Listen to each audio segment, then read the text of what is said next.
Yo, what is going on everyone? Spans bring you all a brand new Genshin Impact video. Today, you're able to see my face, hopefully you enjoy that, but that's not why you're here.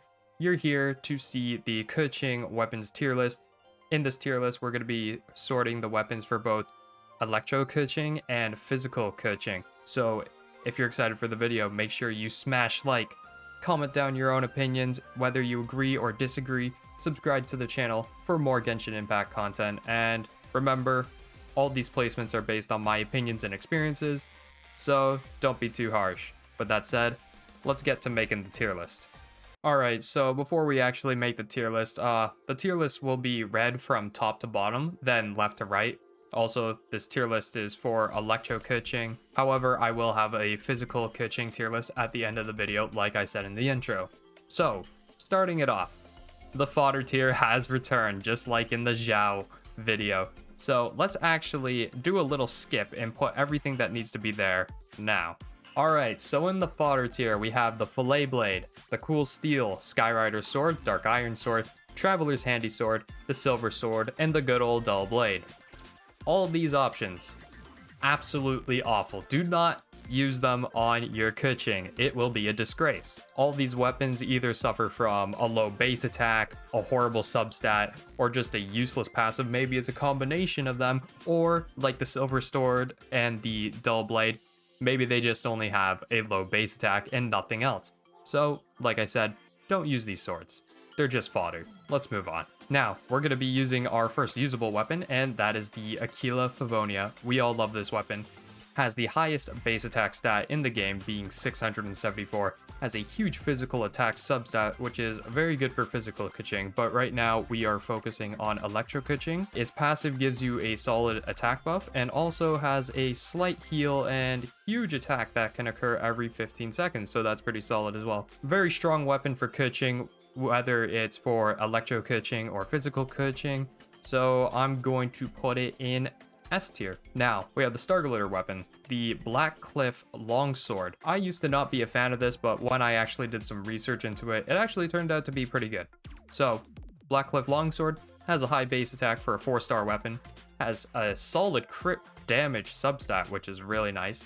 Its passive is also pretty good, but does require you to be able to kill enemies constantly, which isn't too easy against either bosses or high levels in the Abyss, especially right now.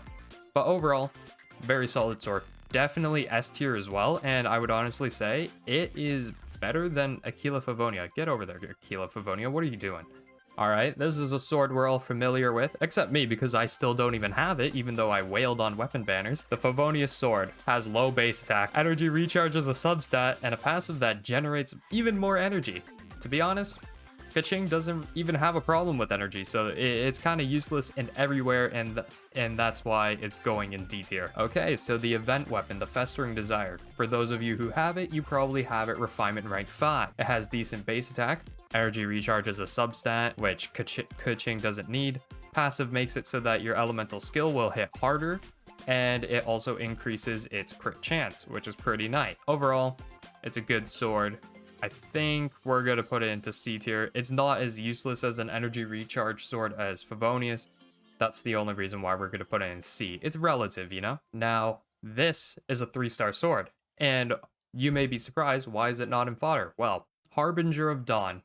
It's a great weapon. It can carry you very far if you don't have any better weapons than it. It has low base attack, has huge crit damage substat, just like the Blackcliff Longsword, and it has a solid crit rate boost when your HP is over 90%. It's also easy to refine, but due to it being a 3-star with that low base attack, it'll get weaker as you progress in the game, no matter how much you upgrade it, so definitely use it in the beginning, but it's gonna be in C tier, the top of C tier, just because how useful its stats are. Alright, our first free-to-play weapon, a craftable weapon, the Iron Sting, has decent base attack, a not-so-useful elemental mastery substat. I would honestly say recharge is better than mastery. Its passive is good, as it will pretty much give you a constant damage bonus, which is nice.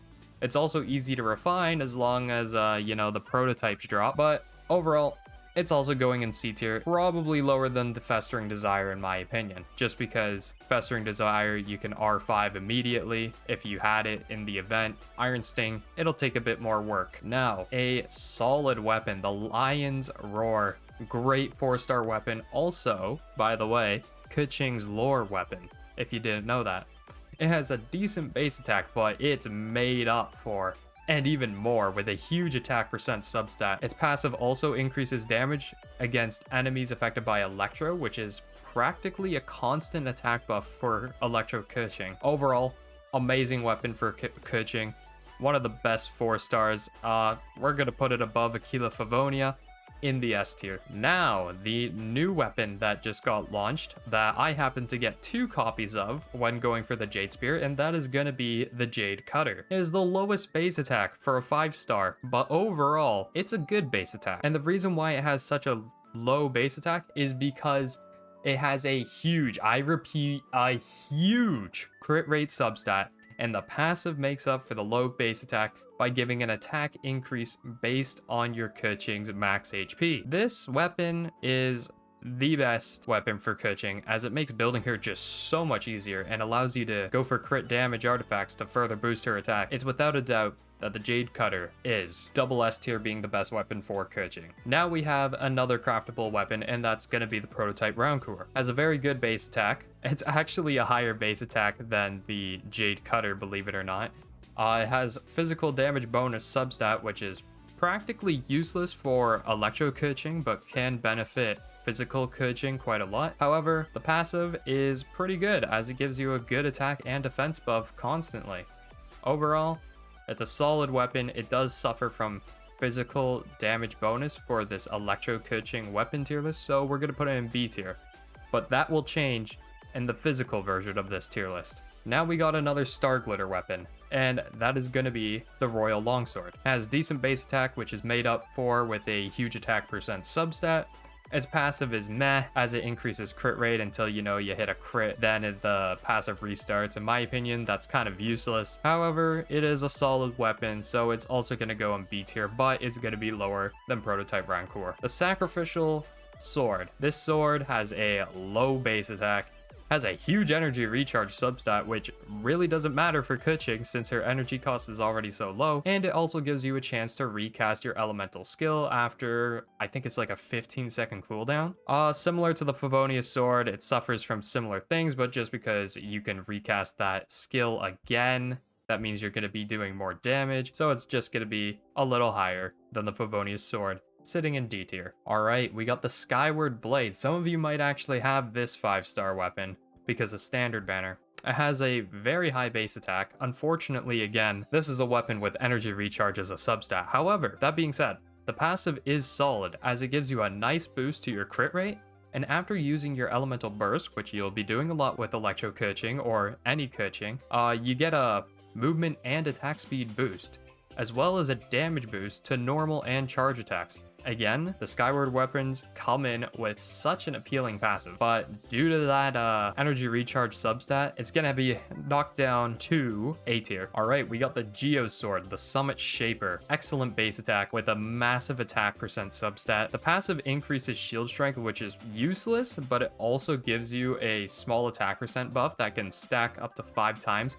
and is pretty much active all the time. Also, that attack buff can be increased by 100% if you have a shield on your Keqing. So that could be from Zhongli, that could be Elemental Shield, it could be Diona's Shield, Xinyan Shield, so it's not a hard passive to capitalize on. Overall, this weapon is absolutely nuts. When you have max stacks, it actually just barely passes the Jade Cutter in terms of DPS, but because there's all these ifs involved with it, I'm gonna knock it down just below the Jade Cutter, but still a very solid weapon if you do have it. You just gotta make sure you build your crit rate and crit damage into your artifacts, since this will be giving you attack percent. All right, the good old Black Sword. We love this sword. It's the Battle Pass weapon. The Black Sword has good base attack, a very nice crit rate substat, and a passive which gives you a solid attack boost to your normal and charge attacks. I'm pretty sure it's like 20% at Refinement Rank 1. Also, the passive gives the wielder the ability to heal themselves a little bit, which is, it's pretty helpful in the Abyss. Overall, amazing weapon. definitely worthy of S tier. Not sure if it's above or below Aquila. I'm gonna put it above. And last but not least, we have the Fluke. Decent base attack, which is made up by another huge attack percent substat. The passive is also really solid as it gives you even more DPS the longer your Keqing is out on the field. Another solid weapon. It's going into A tier. Not quite as good as Skyward Blade, but it's still up there. And yeah, this is the Electro Keqing tier list. Hopefully you all agree. Let's get into the changes in the physical one. All right, can you spot the difference? We've changed to the physical build weapon tier list for Keqing. All I did is I moved Prototype Rancor up into A tier and moved the Fluke down, because now that the Rancor can actually compete with that physical damage substat, it actually outscales the Fluke now, so that's why it's in A tier, but it's not quite as good as these other weapons above it. Why didn't Aquila Favonia move, you ask? Well, these weapons still outscale it. Yeah, you've seen both the tier lists. Hopefully you all enjoyed the video. If you did, you know what to do. Like, comment, subscribe, and I'll catch you all in the next one. Peace.